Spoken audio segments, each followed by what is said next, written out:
আমি 22 বছর পর্যন্ত আমার ওস্তাদের সেবা করেছি, এখন আমার ছাত্ররা আমার জুতা ধরবার জন্য জীবন দিতে প্রস্তুত। মিয়া তুমি তো খালি দূর থেকে দেখছো বাতাস করে, খালি বাতাস করে না, আমাদের গায়ে টোকা দিয়ে দেখো জীবন দেওয়ার জন্য আমি কত বড় আলেম হয়েছি, আমার মতো 10 লক্ষ মামুনুল হক জমা করলে ইমাম বুখারীর পায়ের ধুলাও হবে না।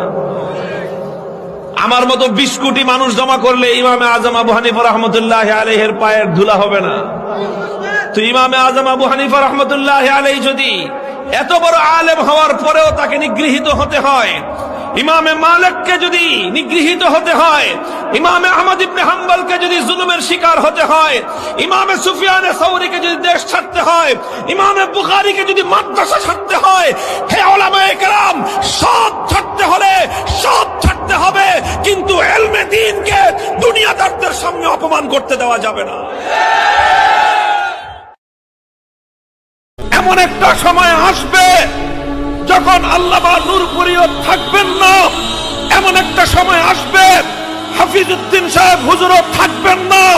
এমন একটা সময় আসবে আমি মামুনুল হক এই ভূপৃষ্ঠে থাকবো না।